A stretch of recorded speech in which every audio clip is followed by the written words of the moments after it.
Fakta-fakta terkait dengan klinik aborsi ilegal ini dan juga hukum yang mengatur bagaimana mekanisme tindakan aborsi akan dipaparkan oleh Marvin Sulistyo dalam segmen Fact Check. Silakan Marvin.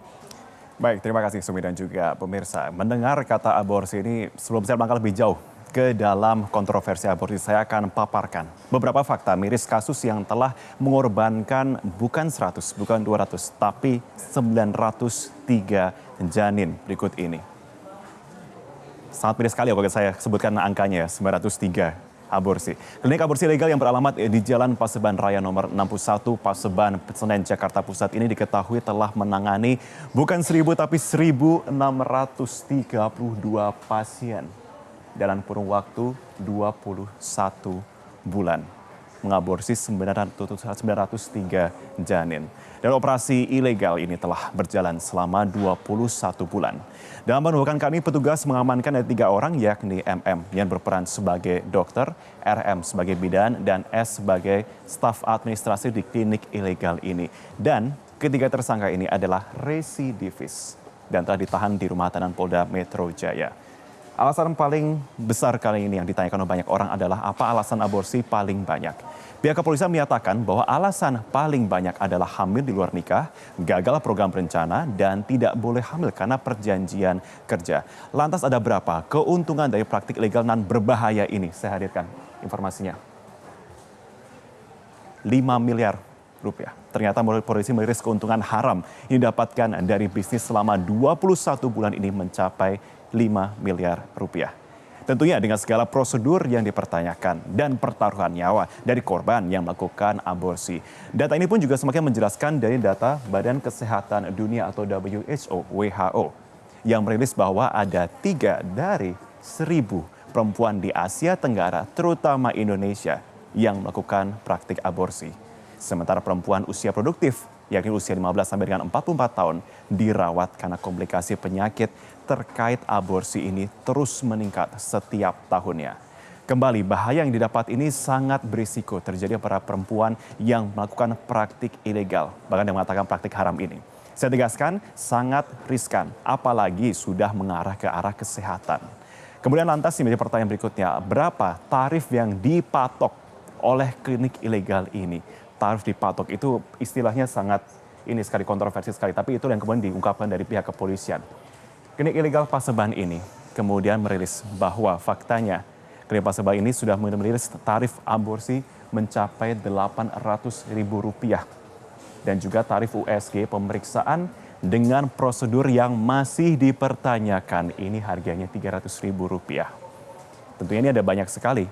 Banyak tarif yang kemudian diberikan dari sejumlah klinik tersebut. Tapi dari pendataan selama 4 tahun terakhir, pemirsa, bahwa memang selain dari klinik ilegal Paseban, yang juga sudah dirilis dari berbagai pihak, ini juga tarif yang disampaikan ini beragam sekali. Ada yang kemudian disesuaikan dengan usia janin per bulannya, sampai dengan risiko yang akan ditanggung. Harga tarifnya pun ini juga antara 1 juta sampai dengan 15 juta berdasarkan usia janin.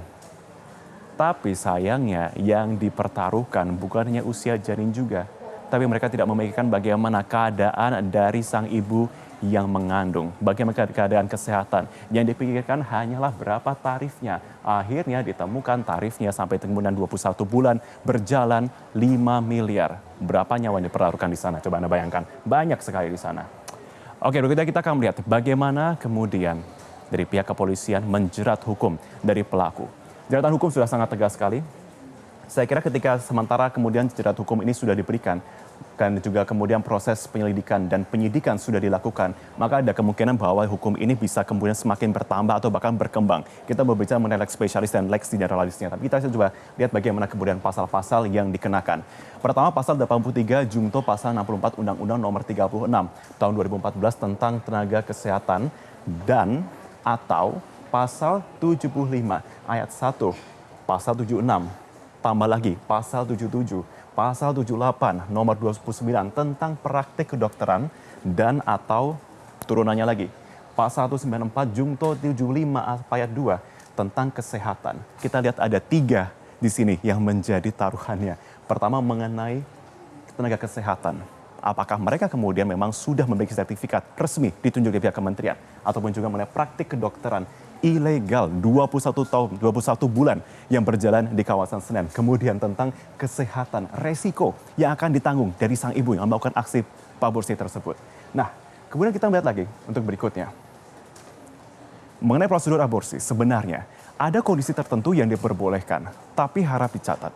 Sesuai undang-undang berlaku dan tidak boleh dilakukan oleh tenaga medis sembarangan, apalagi klinik tidak berlisensi dan tidak ditunjuk oleh kementerian. Sebelum saya mention juga ada ratusan calo. Jadi bukan hanya tiket pesawat saja yang ada calonnya, tapi juga ada aborsi ini, ada calonnya juga pemirsa, jangan salah.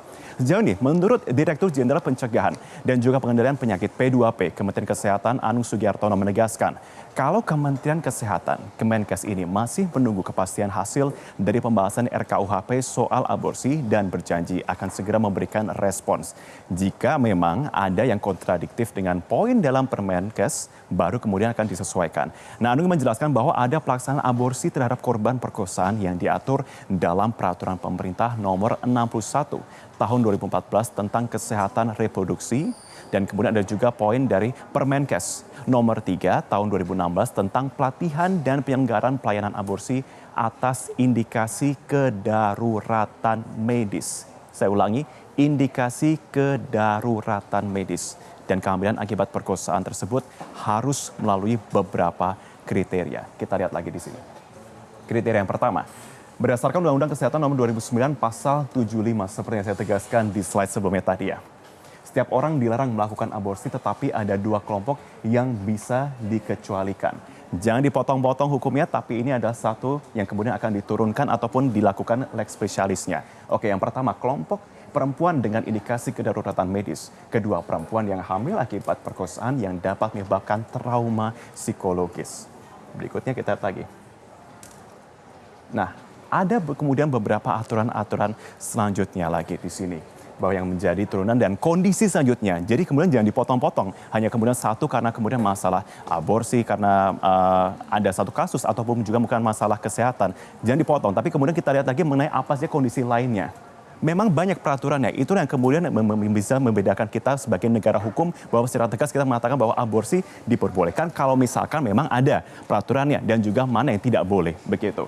Nah, kembali kalau kita lihat lagi mengenai aturan setelahnya, Pasal 76 Undang-Undang Kesehatan menerangkan aborsi sebagaimana dimaksud dalam Pasal 75 hanya dapat dilakukan. Jadi setelah tadi tulis tadi itu ya, sebelum kehamilan berumur 6 minggu. Dihitung dari hari pertama haid terakhir, kecuali dalam hal kedaruratan medis. Ini terus saya tekankan. Dari hasil pemeriksaan sejumlah orang, bukan hanya satu orang saja kemudian mengatakan darurat, tapi juga kemudian dari pemeriksaan sejumlah pihak. Jadi ini sangat sensitif sekali dan juga sangat penting sekali untuk kita ketahui. Kemudian B, oleh tenaga kesehatan yang memiliki keterampilan dan juga kewenangan yang memiliki sertifikat. Coba saya recalling lagi mengenai yang sebelumnya lagi, yang kita lihat kasus tadi. 3 residivis tadi, punyakah kemudian lisensi mengenai yang kemudian ditetapkan oleh Menteri? Jawabannya tidak. 21 bulan tentunya mereka melakukan praktik ilegal dengan keuntungan 5 miliar. Berapa nyawa yang kemudian dikorbankan di sini? Kita lihat berikutnya lagi. Kontroversi lainnya juga disebutkan adalah Pasal 76 yang menerangkan bahwa kemudian sudah ada persetujuan dari ibu hamil yang bersangkutan dengan izin suami, penyedia layanan kesehatan. Inilah kondisi-kondisi yang kemudian bisa kita lihat menjadi sebuah kondisi yang kemudian apakah itu kemudian boleh atau tidak. Nah, kita lihat lagi kemudian di sini bahwa memang sebenarnya kalau kita melihat lagi mengenai sejumlah kondisi-kondisi berbicara mengenai hukum yang berlaku, memang sudah banyak penegasan dalam segi undang-undang yang ditegakkan. Tergiur dari iming-iming terbebas dari masalah, namun resiko kehilangan nyawa ini tentunya menjadi taruhannya. Berbagai norma sosial terus digaungkan untuk mengantisipasi hal ini. Tapi apa gunanya jika norma tanpa dimengerti? Semoga ini menjadi pelajaran kita bersama untuk menghentikan praktek haram ini dan moral masyarakat bisa semakin ditingkatkan dan ditegakkan menanggapi masalah ini. Demikian kita kembalikan ke rekan Sumi di studio. Baik, terima kasih Marvin. Lainnya juga disebutkan adalah Pasal 76 yang menerangkan bahwa kemudian sudah ada persetujuan dari ibu hamil yang bersangkutan dengan izin suami, penyedia layanan kesehatan. Inilah kondisi-kondisi yang kemudian bisa kita lihat menjadi sebuah kondisi yang kemudian apakah itu kemudian boleh atau tidak. Nah, kita lihat lagi kemudian di sini bahwa memang sebenarnya kalau kita melihat lagi mengenai sejumlah kondisi-kondisi berbicara mengenai hukum yang berlaku, memang sudah banyak penegasan dalam segi undang-undang yang ditegakkan. Tergiur dari